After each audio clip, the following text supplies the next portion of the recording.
Tube Tamil வணக்கம். ஈரானுக்கு எதிரான போரை அமெரிக்கா முழு அளவில் நடத்தித்தான் தீரும். இனி தவிர்க்க முடியாது. அதற்கான நேரம் வந்துவிட்டது. சீனா சென்று வர்த்தகத்தை வெற்றியாக முடித்து வந்ததும் அமெரிக்க அதிபரனுடைய கச்சேரி ஈரானுக்கு எதிரான போராகவே மாறும் என்று அமெரிக்காவினுடைய முன்னாள் தேசிய பாதுகாப்பு ஆலோசகர் HR மெக்மேஸ்டரனுடைய பேட்டி அமெரிக்காவினுடைய தொலைக்காட்சி CNN வெளியாகி இருக்கின்றது. இந்த பேட்டியானது உலக நாடுகளிடையே பெரும் பதட்டத்தை ஏற்படுத்தி இருக்கின்றது. இவர் அமெரிக்காவினுடைய வெள்ளை மாளிகைக்கு உள்ளே இப்பொழுது போர் தொடர்பாக வீசிக்கொண்டிருக்கின்ற புயல் காற்றை அறிந்த ஒருவராக இருப்பதனாலும் அமெரிக்காவினுடைய அடுத்த கட்ட நடவடிக்கைகள் பற்றி தெரிந்த ஒருவராகவும் இருப்பதனால் இவருடைய பேட்டியானது உலக மக்களை, உலக நாடுகளை திகைக்க வைத்திருக்கின்றது. ஈரான் அமெரிக்கா மோதல் மீண்டும் ஒரு முழு அளவிலான போராக வருவதற்கான சம்பவங்கள் எல்லாம் நடந்து முடிந்துவிட்டன. இதை போர் இல்லாமல் தடுப்பதற்கான சம்பவங்கள் எதுவுமே நடக்காமல் போயிருப்பதானது ஒரு போரை தவிர வேறு எதையும் செய்ய முடியாத சூழலை உருவாக்கி இருப்பதாக இவர் தெரிவிக்கின்றார்.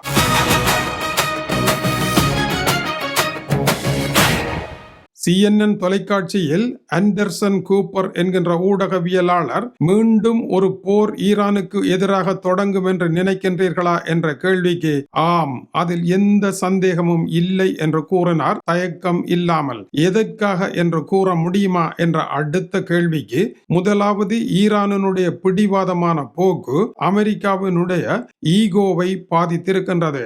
அமெரிக்காவினுடைய திட்டத்தை முற்றாக நிராகரித்து அதை கிழித்து வீசி ஏற்க முடியாது என்று சொன்னது ஒரு புறம் இருக்க, அமெரிக்காவிற்கே 10 அம்சங்கள் கொண்ட புதிய தீர்வு திட்டத்தை தள்ளி இருப்பதானது ஈரான் அமெரிக்காவை அவமதிக்கின்ற ஒரு செயலாகவும் போருக்கு தயார் என்ற ஒரு நிலையை உருவாக்குவதாகவும் போருக்குள் செல்வதை விட அமெரிக்காவிற்கு மாற்று வழியற்ற ஒரு நிலையையும் ஈரானினுடைய ராஜதந்திரம் ஏற்படுத்தி இருக்கின்றது. அமெரிக்காவிற்கு இப்பொழுது வேறு வழி இல்லை.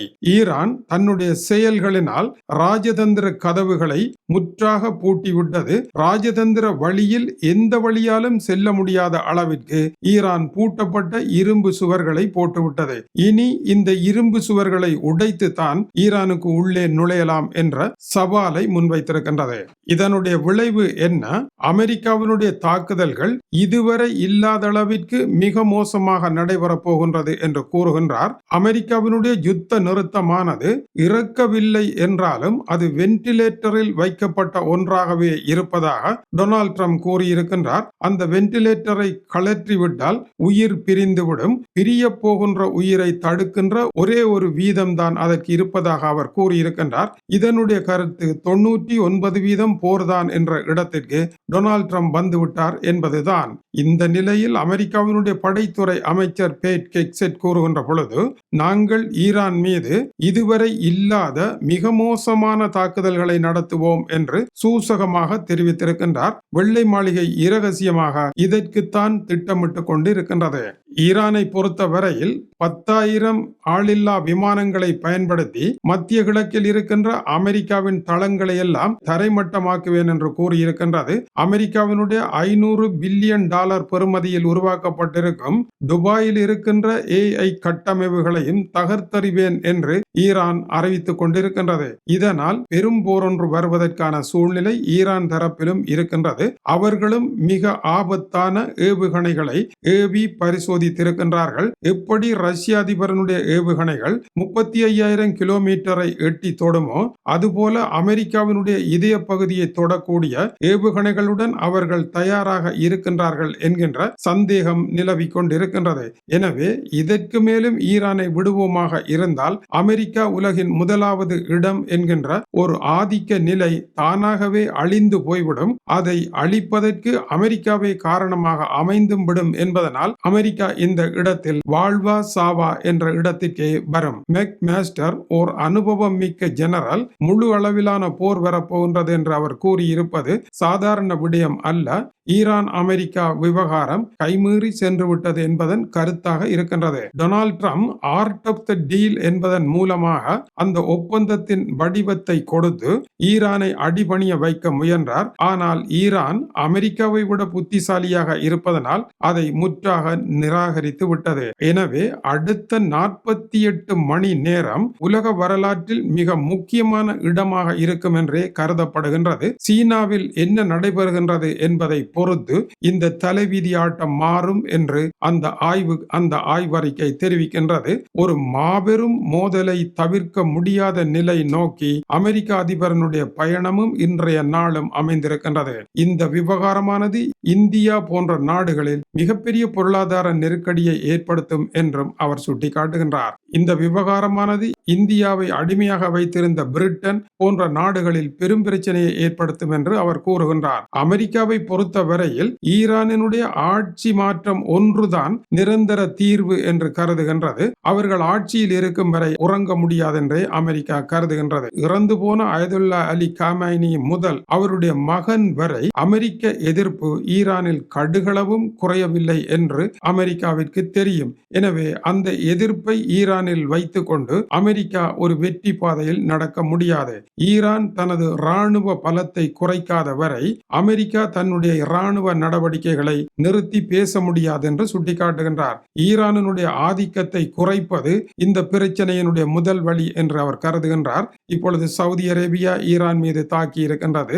எமிரேட்ஸ் ஈரான் மீது தாக்கி இருக்கின்றது. ஈரானுடன் நேரடி போருக்கு சவுதி தயாராகிவிட்டது. எனவே நிலைமை மாறுகின்றது. ஈரான், சவுதி அரேபியா, அரபு எமிரேட்ஸ், அமெரிக்கா, இஸ்ரேல் ஆகிய 4 பேருடனும் போர் புரிய வேண்டிய புதிய கள நிலவரம் உருவாகி இருக்கின்றது. அமெரிக்காவை பொறுத்தவரையில் கோர்முஸ் நீரிணையிலும் பாரசீக வளைகுடாவிலும் ஈரானுடைய ஆதிக்கம் இனி இருக்கக்கூடாது, அதை குறைக்க வேண்டும் என்பதில் இரு கருத்திற்கு அவர்களிடம் இடமில்லை. இதற்கு ஒரே ஒரு கருத்து போர்தான் என்றும் சுட்டிக்காட்டுகின்றார். இந்த இடத்தில் அமெரிக்கா முதலாவது ஈரானுடைய ஏவுகணை தாக்குதல் தளங்களை அழித்து ஈரானை தாண்டி வெளியில் நடத்துகின்ற அவர்களுடைய தாக்குதல்களை எல்லாம் முடக்குவதற்கான முதலாவது அத்தியாயத்தை ஆரம்பிக்கும் என்றே அவர் கூறுகின்றார். இந்த போர் குறித்த உரையாடல் வெள்ளை மாளிகையினுடைய சிச்சுவேஷன் ரூம் என்கின்ற இரகசிய அறையில் இப்பொழுது வேகமாக ஓய்வொழிவின்றி நடைபெற்றுக் கொண்டிருக்கின்றது.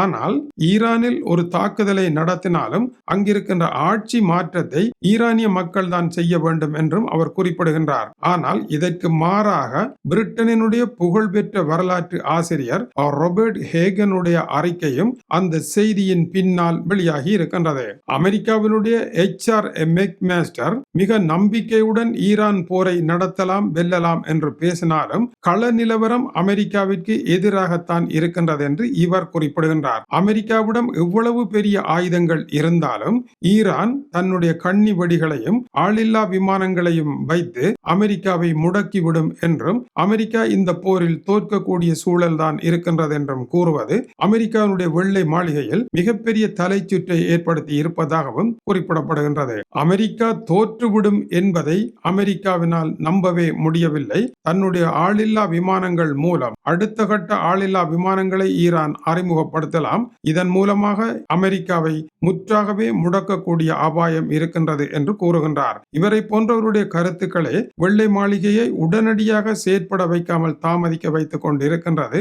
அமெரிக்காவினுடைய செலவு கூடிய போரை ஈரான் தன்னுடைய செலவு குறைந்த போரினால் மூழ்கடித்து விடும் என்று அவர் குறிப்பிடுகின்றார். ஆனால் மெக்மாஸ்டர் கூறுகின்ற பொழுது ஈரான் ஓர் ஆட்டத்தை ஆடுகின்றது. பேச்சுவார்த்தைக்கு வருபவர் ஒரு கருத்தையும் அதன் பின்னர் ராணுவ தலைமை இன்னொரு கருத்தையும் கூறி அமெரிக்காவை இழுத்தடித்துக் கொண்டிருக்கின்றது. எனவே பேச்சுவார்த்தை சரிவராது, இவர்களுடன் போர்தான் சரி என்கின்ற விரக்தி நிலைக்கு டொனால்ட் ட்ரம்பை கொண்டு வந்தது ஈரான் தான் என்றும் அவர் கூறுகின்றார். இந்த நிலையில் அமெரிக்க அதிபர் ராணுவ நடவடிக்கைக்கு தயாராகிவிட்டார். எனவே உலகம் மிகப்பெரிய நெருக்கடியை சந்திக்க போகின்றது என்றும் அவர் குறிப்பிடுகின்றார். சீனாவும் அமெரிக்காவும் இப்பொழுது பேசிக் கொண்டிருக்கின்றார்கள். இவர்கள் தங்களுடைய சுயநலங்களை விட்டு உலக மக்களை காப்பாற்றுவார்களா இல்லையா என்பதையும் அடுத்த 48 மணி நேரங்கள் கூறும் என்றால் அது மிகை கூற்று அல்ல. இது டியூப் தமிழனுடைய உலக செய்திகளுக்காக டென்மார்க்கில் இருந்து கீசே துறை. வணக்கம் உறவுகளை.